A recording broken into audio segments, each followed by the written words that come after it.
Hello, everyone, and welcome back to the CDL podcast channel. In this episode today, not a full episode, we're going to be doing a quick, short episode. You guys can see on the screen. Pretty big roster news announced today. They used to be one of our smallest orgs, but Gentlemates have become one of the most popular orgs in the league, and I really like the roster, so wanted to hop on here and talk about it. And then we also had our boy uh, Ghost of Hope tweeting a bunch of stuff out. Jake Maverick, our other boy, compiled it kind of into a list here. Just going to use his tweet to talk about the Black Ops 7 news. If you guys enjoy this short form content, be sure to leave a like, comment, and subscribe on YouTube. If I upload it on the audio platforms, drop a follow on there. I'm not sure if it'll get uploaded on there or not. But we do a weekly podcast every Monday, usually is when it's uploaded. Off season can get a little sporadic, but every Monday night, usually we have Brock on as well, but doing this one before he's home from work. So we're just going to hop on probably a quick, short talk about this roster. But Brad, Gentlemates, not technically announced, I guess. It's not official, but usually when Ronnie leaks it, unless something crazy happens, it's pretty accurate. We were talking about this a couple days ago on the podcast. We actually talked about this exact Mhm. roster, but we put Sib on Falcons because it seemed like the more likely option. I mean, probably more money. Yeah. Probably, I mean, he would get to play with uh, Fred over there, which the Mhm. connection there. Um, 100%. I kept saying, I don't know why I kept saying this. I'm surprised nobody called this out, but I swear I kept saying accuracy was over there too. Accuracy is not there, and I don't know why I said that because he was with C9. Clay's their coach. I have no idea why I was saying accuracy is over there, but anyways, the Fred connection, kind of his duo, more money. They had an AR spot open. We kind of all Yeah. assumed Fred, or not Fred, sorry, Sid probably going to Falcons. But I think all three of us, Brock included, agreed the best landing spot for him was the Gentlemates. And that's where he Yeah. landed with Ghosty, Neptune, and Envoy. Your thoughts on Yeah. this team? I mean, I think, well, the first thing that kind of like rang my bell with this is it really kind of made me like think about the way I viewed Sib. Because, like, if you guys watched or listened to the last episode, I kind of like, you guys know, like, I kind of thought Sib was kind of like an arrogant player and like was going to chase the money. That's why I kind of assumed he would go to Falcons as well. Um, But I think this is like really smart out of him. I think he fits this team really, really well because I feel like this team can really like the players around him can really like amplify him. A and B, he can be his true gunny, getting kills self.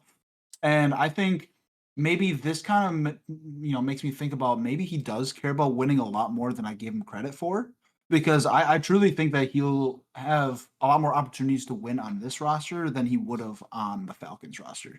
Yeah, I mean, I couldn't blame him if he went and got the bag because if you're getting that Falcons bag, I can't blame you for taking it. Your COD career can be pretty damn short lived. So, Yeah. but I think Gentlemates also, I mean, they're a massive organization. Gotaga is their owner over there. He was, for those of you that Mhm. don't know, a former French Call of Duty player way, way, way back in the day. And now he's like a massive content creator in France. Like he is like the content creator, huge streamer.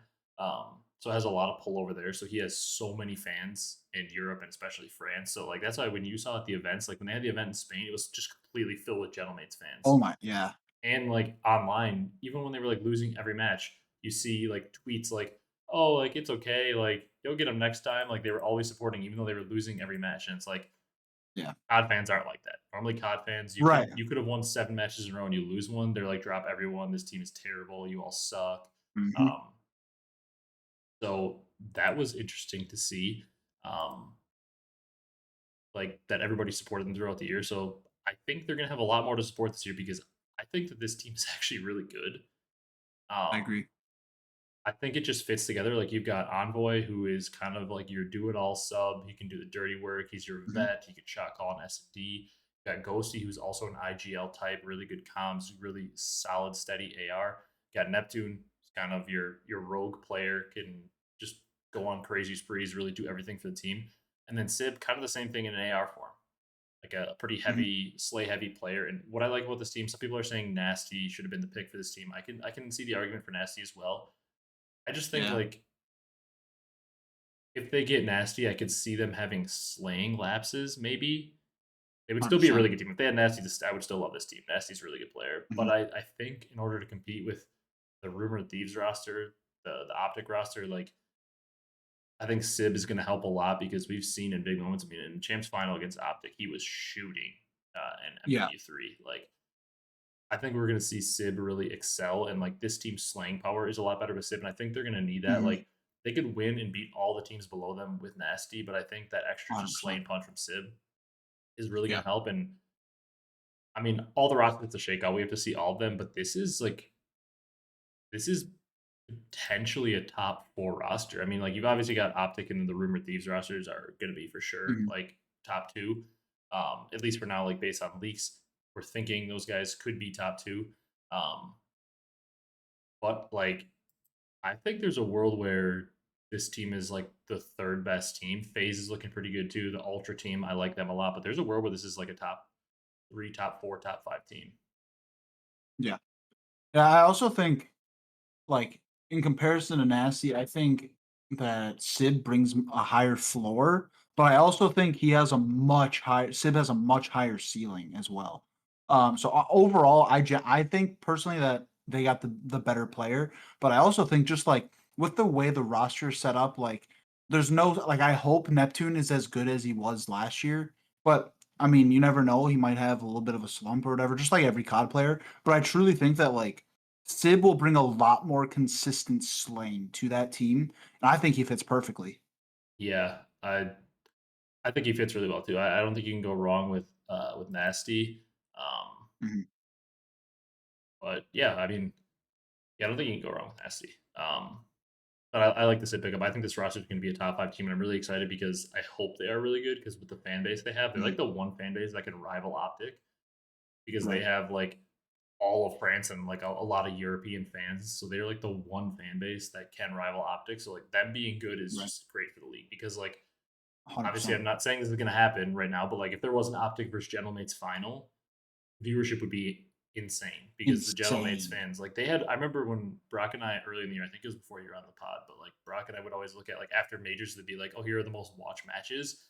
And there was one Mhm. major where Optic was in their slump and they weren't making it far, but like Gentlemates were all the top watch matches. Like they were the top two watch matches. And it's like their team sucked all year. There was literally never a moment Right. where they had any hope and they were still Mhm. showing out. Um, Yeah.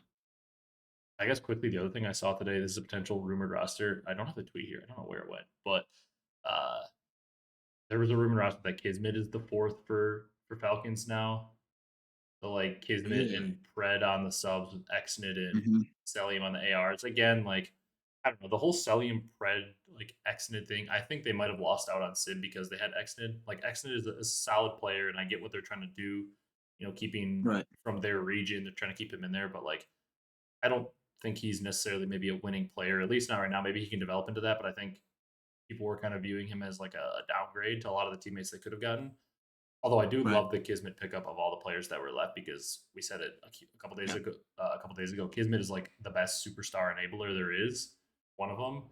So like Mhm. I really think he can help unlock and really set up Red and 100%. selling to be successful. But uh, Mhm. Exit is just a weird spot in that roster because I like him and I understand what they're trying to do, keeping uh, that spot, together. But at the same time, also I think they're missing out on players because people don't really view Exit as like a player they can win with right now. Right. All right. The other thing we had to talk about, like I said, our boy Jake Maverick compiled this into a nice list for us. BO7 leaks from the Ghost of Hope, who has been a pretty reliable leaker uh, for pretty much the entire time I've known about him. Some big time leaks here. First one, specialists returning. Obviously, none of these are like 100% confirmed. We're just gonna act like they are for the purpose of this video, but none of these are 100% confirmed. So allegedly, these are coming out, but we don't know 100%. But we're gonna act like they're true for the sake of this. Specialists returning, Mhm. aka active camo, the grapple. I would assume stuff like heat wave, maybe like an overdrive if there's uplink, stuff like that. Um, Mhm. some players might not like this as a spectator and a player who doesn't have to be a pro player. I love it because it just Yeah. adds variability. Like you can make a crazy play with your grapple into a grab slam. You can make a crazy play with Yeah. your heat wave, with your active camo, with your tempest, your scythe, whatever it may be, whatever Right. they have in the game. Annihilator, you can make a crazy play with it. So Yeah. I love it. And also from a viewership perspective, when a random player pops a tempest and it's a crazy four piece, it leads to hype, Right. fun moments to watch. I also really like it, A, because my greatest COD moment of all time came with a specialist, but we'll move past that. But like I also think like it adds like more character to like the players because like when Mhm. I think of a Tempest, I think of just like formal wall running, and just gunning people down. At Like Banshee it's in just like BO4. yeah, exactly. Like it's just like I feel like like it's just so much cooler as far as like players can really kind of like pick things that fit them more and Yeah. can kind of like and help the team. I don't know. I just think it's a nice little wrinkle. And I'm glad it's back. Honestly. Yeah, I'm super glad it's back. I get it from like a pro Yeah. player perspective. It's kind of fluky and like you can have a perfect setup and be playing perfect COD and then somebody's crazy four-piece OP Tempest Grav can slam. somebody's Grab Slam or their crazy OP Tempest like in BO4 can just end you and it's like, okay, well we played perfect COD and like a fluke specialist. Yeah. I get it from a pro player perspective, but from a viewership Mhm. perspective, those moments where somebody does hit a four-piece Tempest or a four-piece Grab Slam or like a crazy play Yeah. are some of the most hype moments. And also, as somebody who's just 100%. playing like GBs, wagers, ranked play, stuff like that, making a fun play with those is like, I mean, I don't want to play the most redundant game ever in ranked play every single time. I want to be able to pop a specialist and get like a crazy play. So, Yeah. from a ranked play, like casual, competitive, and viewership perspective, it's a huge W. Also, I Right. mean, to be honest, I think only like one thing on this leak is an L, and we'll get to that in a little bit. But the no doors or tax sprint is a massive W. Also, that sounds like there might be Yeah. some like automatic like sliding doors, kind of like Arsenal had in BO4. Like when you were going to mid, they had Yeah. those doors that would auto open, but those aren't the worst thing Yeah. ever uh, Mhm. because there's no way to like camp behind them because like the second you approach them or shoot them, they just like go open. But not having the doors like to creak open and be quiet or like bash open, people can shut them, Yeah. hide behind them. Like not having those is really nice. And also tax sprint. Tax sprint is the worst addition to Call of Duty in terms of a mechanic. It's literally just for Warzone. It's terrible for actual multiplayer. So not Yeah. having that would be a huge, huge, huge W. Um, Raid Express Hijack remastered at launch. I actually have like a little bit of a like critique with this. Like Raid, great. It's like the best competitive map of all time. We all know that. Like I won't harp on that. Like I would assume you're happy Raid's back as well. That'll be fun to play. You better believe it. I am. Yeah. I've always been an Express hater. I don't think it's that great of a map. I don't understand the hype behind it. We played Express CTF a bit in BO2, which was fine. I'm Mhm. assuming we're not going to play CTF in the next game, so that's kind of irrelevant. And then there's Express S&D. I get it. It's nostalgic. It's cool. There were a lot of great moments. The full sail where Optic blew a 5-0 lead against Crim and Aches and them happened on that map. So some iconic moments in Call of Duty history. Some of the most iconic happened on that map. Um, but like, I don't. It's a fine map, but it's not some like mind blowing map, and it's only S&D. I don't really. That's whatever.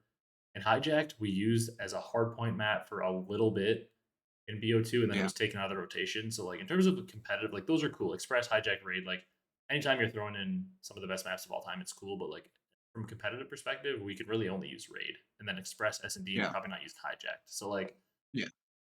I would have liked to see them bring in like maybe like Launch as an S&D map, which was in or Meltdown. I forget. Launch is the BO1 map, Meltdown. Or I would have liked to see them bring in, Standoff right away or Slums, like one of those maps, something different that we played competitively in Plums would BO2. be freaking awesome. I truly think that like I do think Raid is going to be part of the competitive scene, obviously, because I mean it wasn't Cold War and it's a great map.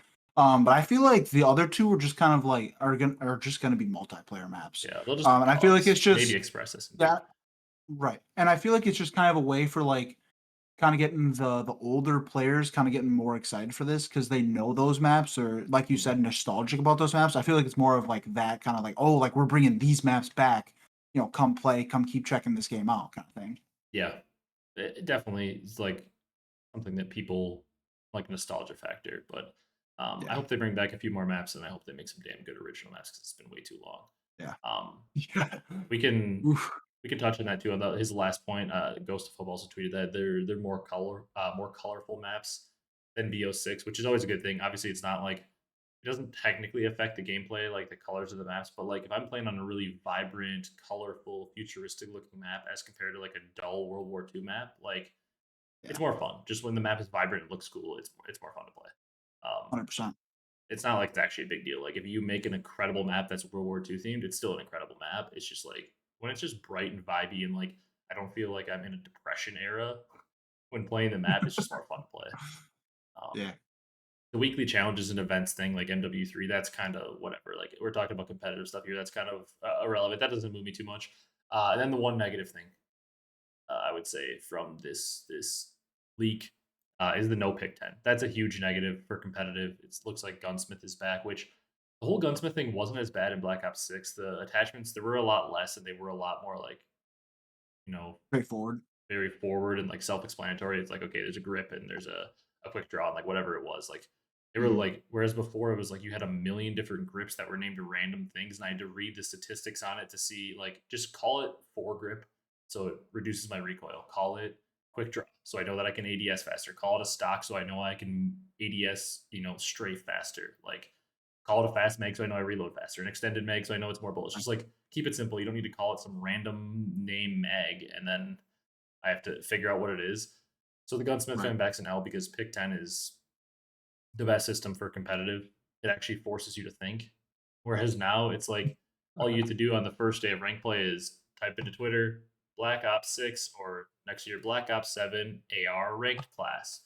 You'll have every pro tweeting you their class, and maybe for the first week of the game, one attachment's different for certain Mhm. pros, but by a couple weeks into rank play, every person is using the exact same AR, same perks, Yep. same everything, with in the exact same sub, same perks, same everything. Whereas like if you have somebody who maybe does play a little bit more aggressive, and they'll throw on lightweight, but they'll have to lose a perk too, or they'll have to lose an attachment on their gun, or you have like only a couple people on your team that are gonna run trophies. They have to dedicate a spot for that trophy, where the other people are gonna run stuns and nades, and like then you have to coordinate that Mhm. more. And the strategy, especially in the pro level with the pick 10 system, is like crazy. Like maybe you can stack your gun with four attachments, but you're going to lose a perk too. So like Mhm. your gun might shoot straighter for you, might shoot better, but like you don't have pacman's gun or something. Like Right. obviously these are weird examples, but like that's what you want to see. Pick 10 just forces teams to just have more strategy, and the more Yeah. strategy and variability that you can like wrinkle into your strategy, like it allows you to do things like when New York did it in MW2, obviously not pick 10, but like you can put on like a strong arm perk that allows you to throw nades further. So maybe you find a nade spot in S&D, and then you pull it out round 10 of a championship, and you have three guys in your team chucking nades over, and they hit a car bomb, and all of a sudden they win a championship because they did the homework, found a strong arm perk, threw nades with it, practice their nades, and it's like just variability and stuff like that. Like I love when people pull out the nerd shit like that, where it's like I can see Right. that you worked on it. I can see that you guys studied film and worked on your game. It's like Mhm. I like when people win off that. Yeah. No, I agree with you. I agree that it definitely makes teams work together more. Like, I think that'd be obviously a cool aspect to add in because, like you said, they have to use their brains. They have to kind of know each other's skill set more, kind of have a more devised role, and I think that'd be really good for the game. Which kind Yeah. of sucks that it's not, but it is what it is. Where otherwise, right now, it's just another year of turn your brain off, copy and paste AR, copy and paste sub, and go. Yeah. Maybe the only difference Yeah. is you don't put on ninja on your respawn class. Maybe that's like Right. the only Right. difference. Like for ranked play, at least, like that's literally the only difference between my classes and ranked play is I put on like dead silence on my SD classes, and I just am like whatever. You can sound harm me if you want to in respawn. Right. Yeah. Um, but that's gonna do it for this one. Hope you guys enjoyed the little Wait, short form. What were you gonna say? is it true that Insight got dropped? It Yes, he tweeted he was a free agent. We'll talk about that in the next pod. Okay, Yeah, but Insight is a free agent. That's big news, even though we that's talked about crazy. him being back on the team yesterday. Yeah. But if you guys enjoy the short form content, come out and check us out on Monday. Obviously, this one went about 20 minutes, so it's a little longer than I expected it to be. But like the podcast, will usually go like an hour plus. So if you guys want to check that out, we usually upload it on Monday nights, and Brock will be there as well. But if you guys enjoy the short form content, drop a comment. Drop a comment on your thoughts on the Black Ops 7 leaks, the Gentlemates roster leak, the potential Falcons roster leak.